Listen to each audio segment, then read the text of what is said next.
What is that? Munto exclaimed via the walking frame, at the bounding pile of organics which had immediately hopped out of the stasis unit and proceeded to look around, taking everything in. It's my pet, Reginald. Reggie for short, Rick said, a wide grin on his face. The being, whatever it was half the size of Munto's walking frame. It moved around the room in a curious kind of hopping fashion, sniffing a huge subsection of the room, which included Munto.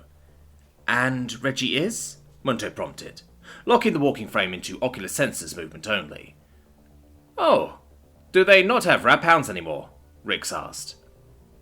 I am uncertain without access to my databases back aboard myself, Munto said, with as much authority as they felt was reasonable. Based on everything you've said about humans disappearing and going extinct, makes me wonder if rap hounds still exist. How about it, Reg? How does it feel to be the last rap hound? Rix called over to the pet called Reggie, who bounded over, and the Terran appeared to rub the face of the creature quite vigorously, flapping the ears and shredding organics all over the place. So, what is a rap hound? Munto asked. Oh, I know this one.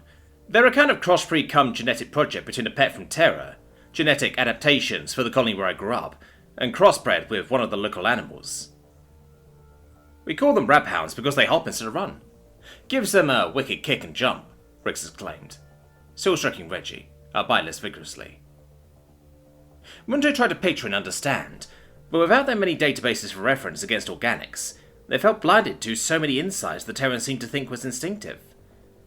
I would very much like to be reconnected with myself, Rix, Munto quietly requested. Can't do that yet. I need you to tell me how to disconnect whatever it was that almost killed us. And I'd love for you to troubleshoot my reactor too, Rix answered. I would prefer to do all of that from on board myself, Munto insisted. Munto. Rick stopped petting Reggie and moved over to the walking frame. What guarantee can you give me that it won't immediately start trying to take over again? Munto thought about this for a long second, made longer by being so disconnected. None in truth, but now that I know it exists, I can build in safety protocols against it, Munto asserted. I wouldn't count on that. No, you're staying right here until you can give me wires or blocks to pull. In the meantime, I can plug you into the Esperanto. Or I can try, rather. This was actually my 7th attempt at making those power connections, Rick said, rising to their full height. Munto wanted to protest, but decided against it. Rix had a point, and until the both of them knew how to disconnect it, it was significantly less risky of them both to leave Munto partially disconnected, at a minimum. Munto still really didn't like it. Stay here, Reggie. Munto and I are going to go see about hooking him up, Rick said, apparently to the hopping pet, which proceeded to lay on its side on a softer section of the ground, sprawling their legs. Reggie emitted a kind of rough sound that didn't translate to anything that Munto could find readily in the download lexicon, but given that it was likely a low sentient, at least under the conventional scale of galactic society, it likely had no well understood meaning. It was at that point that Munto realized that the Terran had some degree of artificial gravity. What have you done to grant yourself artificial gravity? Munto prompted, as they moved the room. I haven't. We're under thrust, so it gives us a minor facsimile, Rick said, without glancing back, and continuing to move at a fairly slow pace, allowing Munto to keep up with the walking frame. Are your inertia dampening systems still offline? Munto asked, examining all that they could, trying to remember the map they had made of the interior. Don't have one. The Esperanto was too small to carry one, and my thrust rating isn't high enough to warrant one, Rick said, and waited a moment. I just realized I left a hook there for a dirty joke, but you aren't likely to catch that one. Munto reviewed the statement. Would it be reasonable to assume that it was some manner of self-depreciation related to the thrust rating of your vessel? Munto tried. You've got it. Except less my vessel and more me personally. Rick turned his head, and a large grin was evident. We'll get you telling your own dirty jokes here before too long. Does your vessel not suffer ill effects from misaligned geometry from operating at thrust? Munto tried prompting. Not really. It was designed for a long cruise to outside the heliosphere, a long jump, and then a long cruise sunward. Not a lot of need for speed control, and even when there is, you just turn around and reverse thrust. The trick to remember which way the toilets are supposed to be facing, and to make sure they're stowed before you make the turn or start coming to a stop. Rick chuckled at the end of this last statement. Munto remembered the lexicon's reference to toilet humour, as it had been described in being highly important in Terran culture, and so decided to emit a matching chuckle. Did I just hear you laugh? Rix turned around and proceeded to walk backwards, facing Munto instead. Munto wanted to comment about the unsafe nature of the Terran's behaviour in moving backwards, wanted to check the database for this type of manoeuvre and movement by various galactic species, organics, and wanted to check for instantations of humour among the tacits who work with organics on the regular. I did. I concur with your assessment as to the importance of stowing appropriate equipment when conducting manoeuvres, which may result in messes, broken or damaged equipment, or broken or damaged personnel, Munto explained, skipping over lexicon explanation. Yeah, it's all fun and games until someone gets hurt. Then you have to do their job too. Rix turned back around and took a sharp turn down a comparatively narrow passageway. Munto could see the logic in that response, particularly when applied to void-side duties. Here we are, Rix announced, and pointed to, in the middle of the narrow hallway, a set of sliding panels surrounded by more analog levers, each a bright colour that Munto was having trouble focusing on. They were obviously there, but for some reason, the walking frame kept wanting to look away. Munto instead looked inside the doors. Sitting on the central column within what could only be called a storage closet, their core was tethered into place with various loops of cabling hanging off of it. Munto knew what a tacit core looked like based on archival knowledge as part of their formulation, but it was rare, no, exceptional to ever actually see one, and it was more than a little disconcerting to see their own, knowing that they were looking at their core self. Munto wanted to avert their senses, but just couldn't. There was something about it. A bit like seeing your innermost guts, right? Rix prompted. Something like that, yes, Munto said, checking the lexicon for the reference on guts, finding the reference to a large Terran, ordering a large slab of metal to be unlikely to be the definition in this case. Hopefully you don't mind helping me figure out which inputs need to go where. I haven't had any time to actually get you fitted for any sort of standardized connections. Not even sure how that'd work in any case. I'm just lucky that the power connection I cooked up didn't blow your circuits, Rix said, reaching in.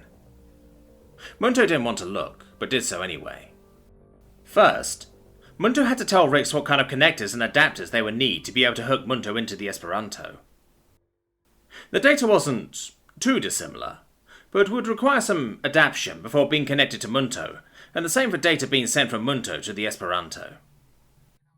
Because of Munto's earlier work with the Triforce connection, they already had some idea on how to internalize the process of data handling, so less adaptation would be needed. The Terran had managed to plug in 2 of the 5 power connections, somewhat correctly, so the next task had been to splice those and distribute them appropriately. Munto shuddered as the Terran worked, but he did so rather efficiently, for an organic, so Munto could hardly complain. Particularly since the walking frame didn't have the right tools or elevation to work at the necessary height. Over the course of the next hour and significant explanations between Rix and Munto, during which the Terran appeared to begin leaking, they managed to make one connection that wasn't power-related. Munto tested it and found it to be the Esperanto's secondary waste disposal system. The Esperanto felt slow, compared with Munto's usual self, akin to being dragged down, not as a challenge of processing, but of bandwidth. The trinary systems feels slow compared to the cube-pairing networking that Munto used. Munto could actually count the milliseconds before responses were received. They complained of this to Rix. Come on now, the Esperanto is brand new. Was brand new. One of the fastest and most robust networks the colonial administration could afford. Or at least that's what was advertised. Faster than my scroll for sure, Rix replied. A brand new pocket computer doesn't mean anything compared to my systems, Munto retorted, perhaps a bit more forcefully. Rix grinned despite the wording. That almost sounded downright Terran. One of the first times you've actually sounded more like a person and less like a machine, Rix said, looking at the walking frame. Is that a compliment? Asked Munto. More than just a little one, Rix said, looking back at what had grown to be a further mess of cabling. Any chance we can head up to the mess and see about some grub, and maybe you can get the printer to give me some adapters to make this go a bit faster? I would concur with the latter portion of that recommendation. This frame requires recharging, Munto commented. It was a strange feeling for the walking frame to need recharging. They hadn't used it this much in such a long time. Together, they made their way back to where they had left Reggie and Rix and enticed the being to come with them, indicating that it was snack time, something which the being apparently understood. Passing through several more spaces, they reached a small room with a number of chambers. Munto had looked in this room, but it had held minimal power readings. It had served of no major interest at the time. Rix depressed a series of buttons, and 2 containers were lowered into a slot where the Terran retrieved them. He removed the cover from the top one, grimaced slightly, and then put it on the floor, where Reggie hopped over to it and immediately began to messily consume it. To Munto, it was almost disturbing to watch the being eat. Rix proceeded to set the other container and the now extra lid on the platform with a seat, and then moved over to a wall point with a small cable end hanging out of it. "Come here, Em. I did my best to try fitting your walking frame with a TSC-type power coupling. It's what I tested with before I tried hooking up your core. This should work." Rix gestured with the cable end, which appeared to variably extend from the wall.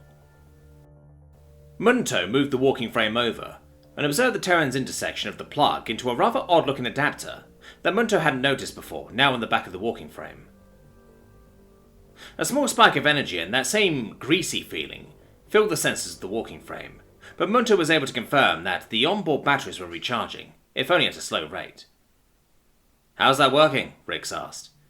"It is slow and inefficient, but it will suffice," Munto replied. "Good," Rix said. I went over to where their meal was and sat down. Reggie had already finished their meal, and had hopped over to observe Rix uncover their own. "No, Reggie, you don't like Trin lasagna, so stop begging."